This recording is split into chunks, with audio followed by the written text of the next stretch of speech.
All right, class. So early on, we talked about how the whole purpose of eating is one, to provide energy to our bodies, and two, to provide the substrates or building blocks in order for our cells to build more cells and more molecules. So this chapter is going to be all about that energy portion. So how our body is getting energy from our food and the different ways that it's utilized. So energy comes in two forms. We have potential energy, which is essentially stored energy, and then kinetic energy, which is free, usable energy, or the energy of motion. So potential energy is the energy held by an object due to its position relative to other objects. And on a really small scale, like chemistry, that positioning think about space and how molecules interact with each other with their positive and negative charges, bonding, all those things are going to generate potential energy. Specifically, most of the potential energy in our bodies and our cells is held in the chemical bonds holding these larger molecules together. And so when we break those bonds, we release that energy. It now is free energy, usable energy. And that is an example of kinetic, the energy an object possesses by virtue of being in motion, or active energy, usable energy. And so the whole process of digestion and consuming food in order to produce more cells or fuel our work is all about transferring that stored energy in the bonds of molecules, so that potential energy, breaking bonds to release it as kinetic, and then storing it in another molecule as potential energy again to be brought somewhere else, and then released again as kinetic energy to power some work. Okay? So we're just transferring energy from one form to another.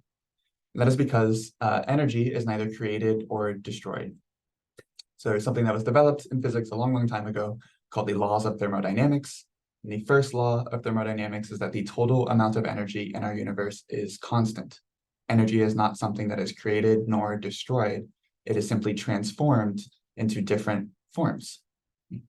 So we're constantly taking energy from something else and putting it into another form or using it to do some sort of work.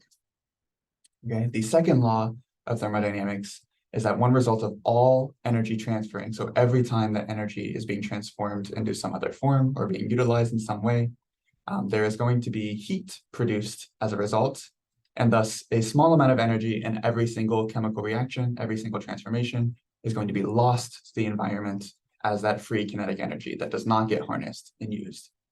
So energy transformation is not a perfect efficient system, or it is efficient, but it is not a perfect system. There is always going to be some energy lost whenever energy is transformed.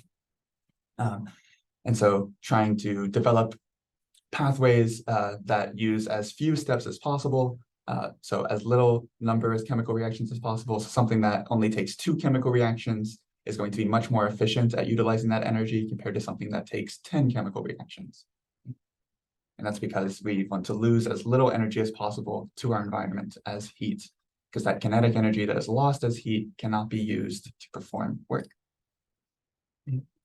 So again, every chemical reaction that is happening in our bodies and our cells is going to be losing some of its energy as heat, but eventually our goal is to transfer the energy that is stored, the potential energy stored in the chemical bonds holding together these larger molecules, into our energy currency molecule called ATP. And then ATP will be able to transfer a high energy phosphate molecule to some other thing like a protein, and that high energy phosphate will power the work of that protein. So in every chemical reaction, we have our reactants or our substrates, which is what we're starting with, our products, which is what we're ending with, and then reactions can either be endergonic or exergonic. So a few key terms to be aware of that we'll be using a lot in this chapter. So again, reactants or substrates, this is what we are beginning the chemical reaction with, so whatever you start with. The products are the end result. And then that reaction can either be endergonic or exergonic. And these are almost synonymous with the terms anabolic or catabolic, which we introduced earlier in this course, referring to different types of metabolic pathways. So a pathway is anabolic or catabolic.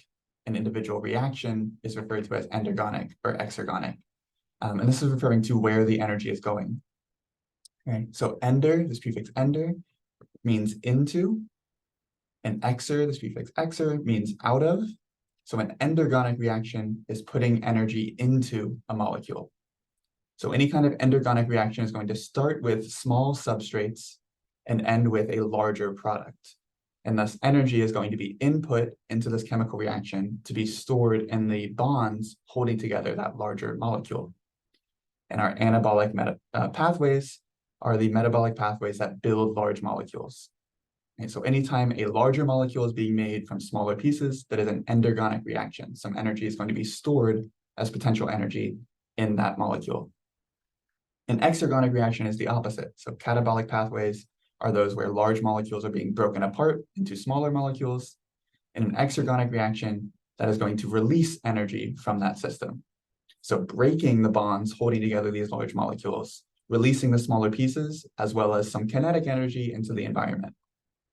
So in an endergonic reaction, the products will have a higher energy value than the substrates. In an exergonic reaction, the substrates will have a higher energy value than the products. You lose energy through the exergonic reaction, either to do work or to the environment. So here's just another depiction of that same thing, right? We saw this slide earlier in the course. So anabolic pathways are pathways where large molecules are being built from smaller molecules, and that requires energy to be input into the system and stored in those bonds. When these large molecules are broken apart, we are releasing the energy that was stored in those bonds. And again, an anabolic pathway is endergonic, an endergonic reaction. We're storing energy in our product. Catabolic pathways are exergonic. We're losing energy, releasing energy into the environment. So here's another depiction of that same concept. And so, and an example, right? So photosynthesis, the process we've talked a couple times about. Photosynthesis is the cellular process of creating carbohydrates using energy from the sun. So this is an example of an endergonic reaction. Plants are able to take carbon dioxide from the air and use energy from the sun to then create bonds between multiple carbons that will end up producing a glucose. And I should have put this in here, but glucose is C6H12O6, right? So 6 carbon dioxide molecules essentially being brought together and creating new bonds where we're storing energy from the sun, or plants are storing energy from the sun in the bonds holding that glucose molecule together. So our reactants, our substrates, had a lower amount of energy held within them compared to the products, since we now stored energy in the bonds holding that molecule together. And so now this product, this large molecule like a glucose, is carrying a lot of potential energy. So now either that plant cell itself or a consumer that is going to eat that plant cell would then have access to this glucose. It could break it apart, thus releasing energy, which is cellular respiration. So photosynthesis stored energy in these glucose molecules. Cellular respiration is the process of transferring that energy out of glucose or out of fatty acids. Okay? So cellular respiration is going to take our large substrate, our reactant, right, our glucose molecule, with a bunch of potential energy stored in all of the bonds holding those carbons together. Every time a bond is broken, some energy is going to be released, and then that energy will be transferred into another form through multiple other chemical reactions, etc. But the point here is that the products of breaking apart that glucose, we end up with carbon dioxide again. Those products have a lower energy than what we started with because we're releasing that energy to be used in some other way. So it's releasing energy as kinetic energy. That kinetic energy may then be harnessed again and stored as potential or used to do some work. So here's showing all of the different anabolic and catabolic reactions that are occurring with our macronutrients. So some common anabolic reactions are referring to storing our carbohydrates and fats. So combining excess glucose molecules together into a much larger glycogen molecule to store those glucose molecules for later. Combining glycerol and fatty acids into triglycerides, which can be stored in our adipose tissue, in our liver, in our muscle cells, again, to be harnessed for energy later. And then proteins are just built up of a bunch of individual amino acids. So we don't necessarily harness protein as a source of energy very often, but proteins are carrying a lot of potential energy due to the chemical bonds holding amino acids together. And then digestion, right? This whole process of eating our food, breaking it down into smaller pieces, parts so that we can absorb it, Digestion is an example of a catabolic pathway, right? We're breaking apart our large molecules that we've consumed into smaller molecules so that we can absorb them. Our bodies are also breaking apart our stored versions of these molecules, like glycogen and the triglycerides that we have put away somewhere, so that we now have access to that energy source of glucose or glycerol and fatty acids, etc. So again, anytime we are building a larger molecule from smaller parts, that is an anabolic or endergonic reaction. Every time we're breaking apart a large molecule into its smaller pieces, that is a catabolic reaction or an exergonic reaction. So for a majority of this chapter, we're going to be focusing on cellular metabolism, or specifically cellular respiration. Our cellular metabolism overall is the entire combination or the sum of all of the chemical reactions happening in our body. Again, the major cellular metabolism we're going to be looking at is cellular respiration. But in order for a lot of these chemical reactions to occur, the whole purpose of a majority of our chemical reactions is then to provide energy for some cellular process to occur. And so that is referred to energy coupling, where we are transferring the energy released from a reaction to provide the power to do some sort of work. And so ATP, this main energy currency molecule in our cells, is what provides that coupling mechanism. So ATP is carrying energy in the phosphate bonds, holding the 3 phosphates on this molecule together. It will then break off one of those phosphates, and that free phosphate will transfer that kinetic energy with it to whatever other molecule is going to do work, or to whatever function is occurring in this space. That phosphate will power that work as energy coupling, and then that phosphate will be released, and that can be added to another ADP to make new ATP again. But again, the main point here is that we provide the energy for our cells to do work through energy coupling, and ATP is the main source of that energy coupling. So what is ATP? ATP is composed of an adenine, a ribose, so a sugar, and 3 phosphates. So ATP stands for adenosine triphosphate. So adenosine is this adenine nucleotide with a ribose sugar molecule attached to it, adenosine, and then triphosphate, because there are 3 phosphate groups attached to it. And so this is the active form, essentially, of ATP. When there are 3 phosphates attached to this adenosine group here, this molecule can provide energy as a coupling mechanism to some other process. And it does this through a hydrolysis reaction. So you've seen this term come up a few times in this class. Hydrolysis is the addition of water to break chemical bonds. And so when that bond is broken, a bunch of free energy is released. The phosphate itself will also bond with the protein or whatever else is doing work to help power it and power that process. So these are high energy bonds holding these phosphates together, releasing a lot of energy when they are freed through a hydrolysis reaction. Again, the addition of water. Of course, as I mentioned earlier, the second law of thermodynamics means that some energy is always going to be lost as heat during any chemical reaction, but the rest of it is going to be transferred with this phosphate group. And so that the term for the energy coupling from ATP is phosphorylation. So we phosphorylate some other protein that activates that protein, provides the energy necessary for that protein to then do work and produce that process. And thus, ATP essentially fuels all of our cellular processes, whether that's a chemical reaction, mechanical work, like with our muscles moving these myosin heads, or through transport across our membrane. And, phosphorylation is going to power the functions of all of these proteins in order to ultimately do some work. And then the ending result is an ADP. So ATP stood for triphosphate, 3 phosphates. ADP is just the term for diphosphate when there's 2. So it's the same general molecule. Okay? We have an adenosine, which is our adenine attached to ribose.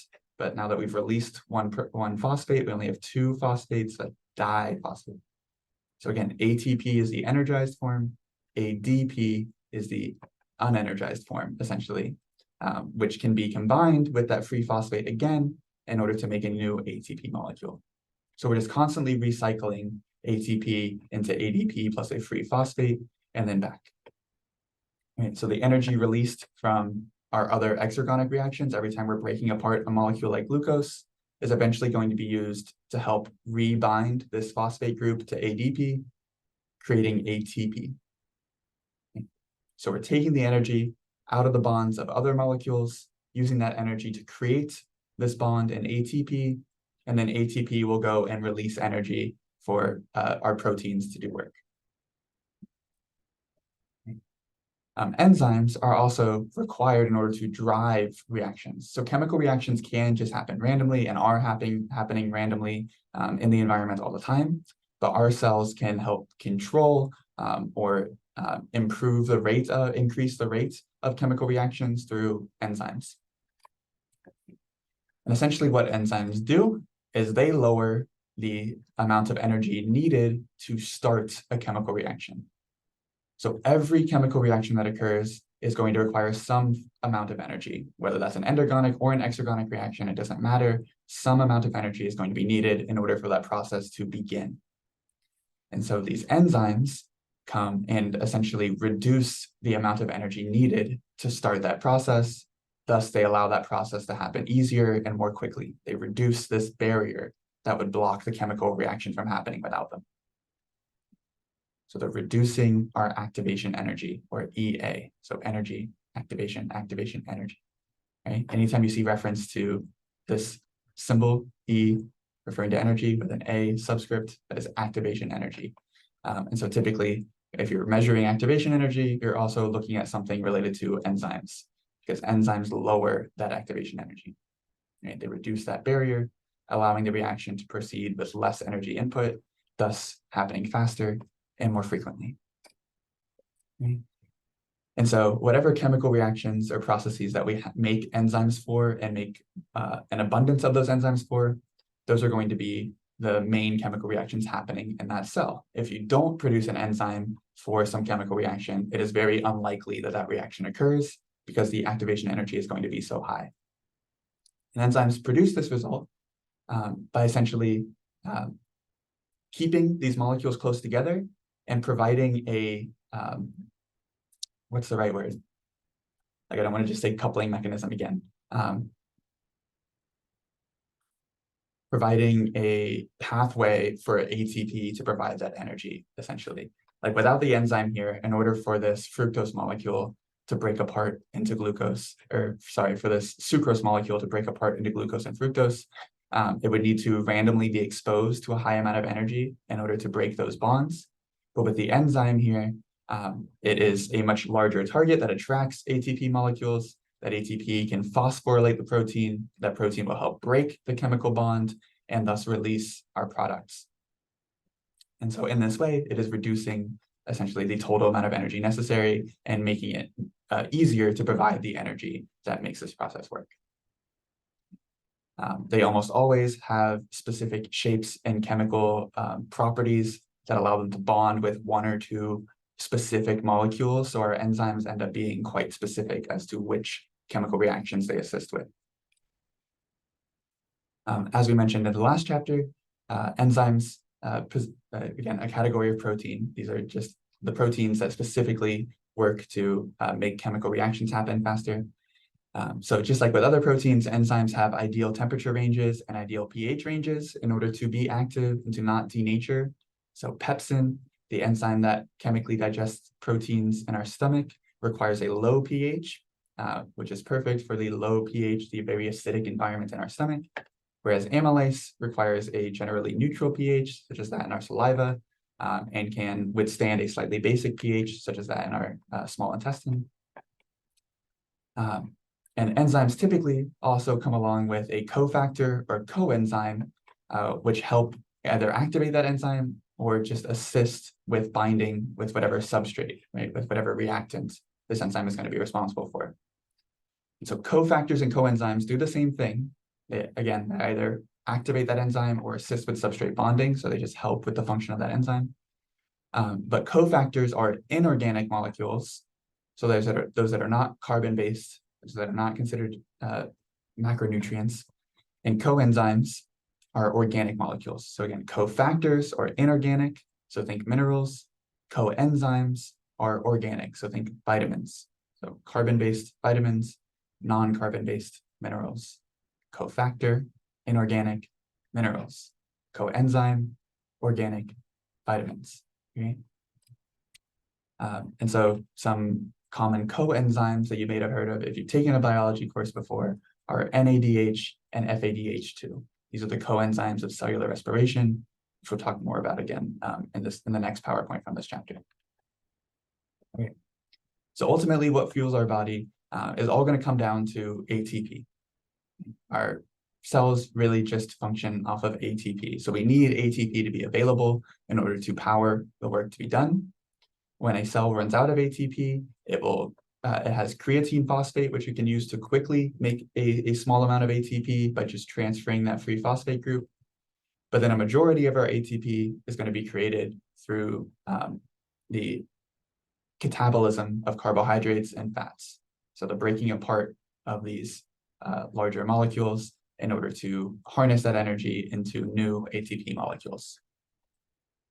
So again, ATP is that main energy carrying molecule in our body and our cells. Without ATP available, the cell is not going to do anything. It cannot function without it. So all of our energy transferring processes are essentially all share the same goal of eventually making ATP. However, we can't really store a whole lot of ATP. So for instance, your muscles only store enough ATP for about 1 to 3 seconds of activity.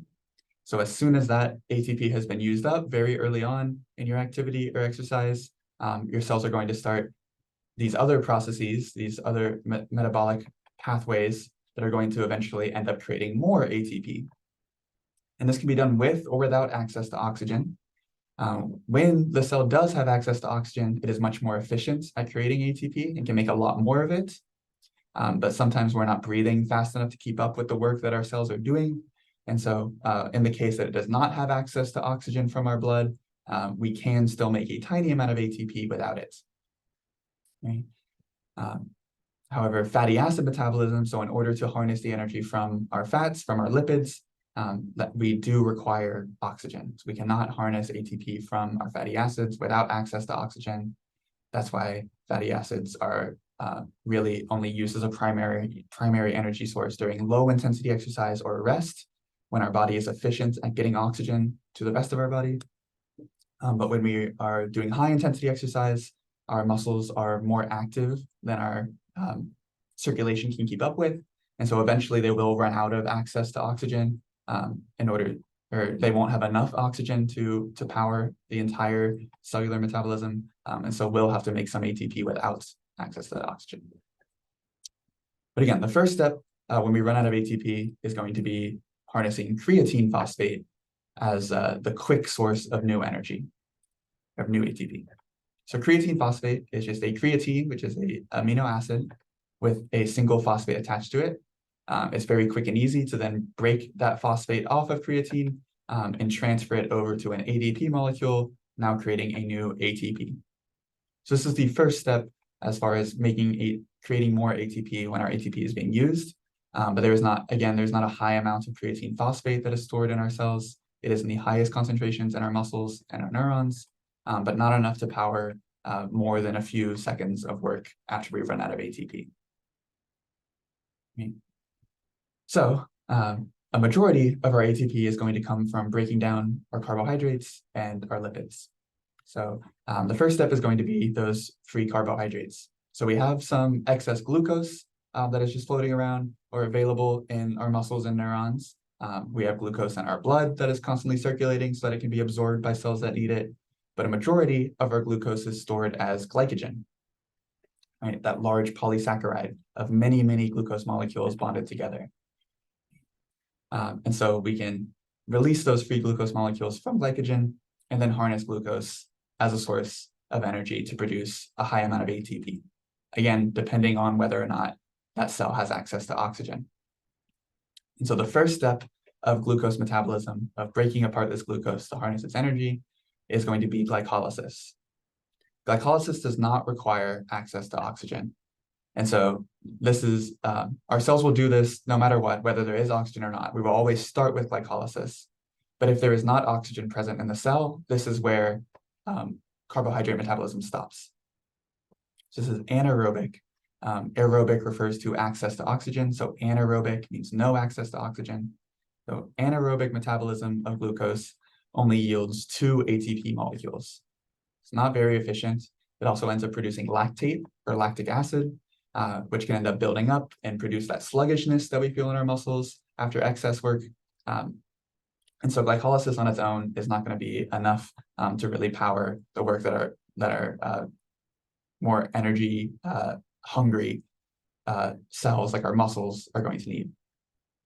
So after glycolysis, if there is oxygen present in the cell, then the substrates of breaking apart that glucose are going to move into the mitochondria. And then within the mitochondria, we can continue aerobic metabolism. So again, aerobic referring to access to oxygen. And that aerobic metabolism of glucose will yield a much larger amount of ATP. So 36 to 38 molecules. This range is actually much wider. Again, a lot of energy gets lost as heat, depending on how many steps in the chemical reaction, how efficient it is. So really, it's like 30 to 42 ATP molecules. But again, generally this high 30 range. But again, this requires oxygen. If oxygen is not present in the cell, metabolism of glucose will stop after glycolysis. So we only get 2 ATP molecules, and then we have to try to recycle that lactic acid, or else we get that buildup, sluggishness, and things like cramps. So we're much more efficient when we have access to oxygen. Okay. So we always start with a glucose molecule. All the carbohydrates that we consume will eventually be turned into a glucose molecule and then either stored as glycogen or just floating around as free glucose. Glucose has 6 carbons, and in each of the bonds holding one carbon to another, there is some potential energy. And so almost all of the steps of cellular metabolism, or cellular respiration, are going to be about breaking those bonds, releasing energy, transferring it to some other molecule, and eventually powering the production of ATP in the mitochondria. So the first step is going to be glycolysis. It's essentially splitting this glucose molecule in half into 2 pyruvates. So these each have 3 carbons, so we just essentially split it in half. Through this process, we produce 2 net ATP. Really, we're producing 4, but we have to input 2 ATP for this process. So you input 2, you get 4 as a result. So really, in total, you're producing 2 new ATP molecules. If oxygen is not present in the cell, those pyruvates are going to be turned into lactic acid in order to recycle the other molecules that are involved in this pathway. And that's the end of our energy production from that glucose molecule. When oxygen is present, pyruvate will be turned into acetyl CoA. Acetyl CoA will move into the mitochondria, and the mitochondria will then be able to continue breaking apart that molecule and eventually produce a large amount of ATP. So glycolysis, anaerobic metabolism, these happen outside of the mitochondria. They're in the cytoplasm of the cell, but aerobic metabolism happens in the mitochondria. So we get most of our ATP from that organelle. So we can also use fats as fuel. And again, fats or lipids are going to be our body's main energy source when we are at rest or during low intensity exercise, when it's easy for us to get our oxygen to all of our cells at a steady rate. And so we don't run the risk of anaerobic metabolism. So lipid metabolism is always aerobic. It requires access to oxygen. And so we harness our stored triglycerides in our adipose tissue, in our muscle cells, and our liver, and use them to generate some ATP. Okay. This is also a great energy source for our bodies when exercise goes over a long period of time, because we have it stored up in much larger amounts than any other molecule. So it's our most abundant energy source, and it is our most energy dense nutrient molecule, right? It has 9 kilocalories per gram compared to the 4 kilocalories per gram that carbohydrates have. So more than double the amount of energy per gram compared to carbohydrates. But again, it does require oxygen. So we can only harness energy from fats or lipids when we have access to oxygen. These are all things I've said already. We use carbohydrates as our major energy source during high intensity activity, and fats or lipids during low intensity activity. And then proteins are rarely used as a fuel source for exercise. And as a fuel source, really, we're turning proteins into carbohydrates or lipids, and then metabolizing those carbohydrates or lipids as a source of energy. So this is our last option for energy. Other than that, we want our proteins to stay intact. We want all of our used amino acids to continue functioning the way that our cells need them. So we only really use them for energy if we run out of everything else. Right. Oops. So now we can look at some examples of different types of activity and which energy source will fuel them. So again, our muscles store enough ATP to power around 1 to 3 seconds of activity. And so at the start of a sprint, all of your muscles are just harnessing that free ATP. After a few more seconds, they'll be using up all the creatine phosphate available to quickly make new ATP and start to break down their free carbohydrates, the free glucose. As that high intensity exercise continues, it'll move towards more and more breaking down of carbohydrates as we have less and less free available ATP. So using up all the free glucose, absorbing glucose from the blood, and starting to break down our glycogen storage. As we get to even longer races, like a 10-kilometer race, we're constantly breaking down any of the stored glycogen, assuming that there is stored glycogen available in the liver and in the muscle cells. But as we run out of stored glycogen, our cells are going to start breaking down fat and trying to metabolize that fat to keep up with this as well. Right? So for really long exercise, we'll start to see more fat producing or contributing to our overall energy. And then for a long, low intensity exercise, like a day-long hike, more than half of that energy is coming from stored fats. Okay? So like a day-long hike, you're not really pushing your muscles super hard as far as needing access to energy really quick. And your heart rate is probably at a relatively steady rate rather than pushed to that maximum. So your cells can have regular, steady access to oxygen, and thus they can take advantage of lipid metabolism for that high amount of energy per gram. Okay. Here's just another look at the similar idea. So on the y-axis here, we have the percentage of energy coming from each source. And then on the x-axis, we're looking at the intensity of exercise. So as we reach high intensity exercise, so from moderate and above, our major energy source is coming directly from carbohydrates. So again, that free glucose and stored glycogen, and very little from fat, especially towards maximal exercise, where our cells are not going to have steady access to oxygen. But at rest or low intensity exercise, a majority of our energy is coming from fat. Because again, it's much more energy dense, so we can get more energy per gram by harnessing fat when our cells have access to regular access to oxygen. All right, so a couple practice questions to apply some of the things we've learned here. So the graph here is showing a chemical reaction, and the black line is showing how the reaction would progress without an enzyme assisting with the process, and the red line is showing how the reaction would progress with an enzyme. So you can see the activation energy required to start this process is much lower when the enzyme is present compared to when it's not.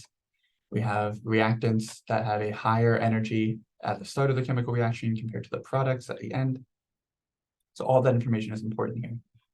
So the question is saying, from an energy standpoint, is this reaction an endergonic or an exergonic reaction? So pause for a second, think back to what these two terms mean, take a look at the graph, and then try to come up with an answer. So pause here. Okay. Hopefully, you were able to identify that this is an exergonic reaction. So our products ended with less energy than we started with. And that means that energy is being released into the environment somewhere. So exer, the release of this energy. This is an exergonic reaction. So again, you can get that from either seeing that the reactant started with higher energy than our products are ending with, or the fact that this graph is going down, right? It's all about where the energy is ending up. So the products of this reaction have less energy than the substrates. Energy was released during this reaction. This is exergonic. This is a catabolic reaction. Right. So in this graph, same idea, just remove some of the information. Which of the following represents the energy of activation? So which letter here represents the activation energy after modification by an enzyme?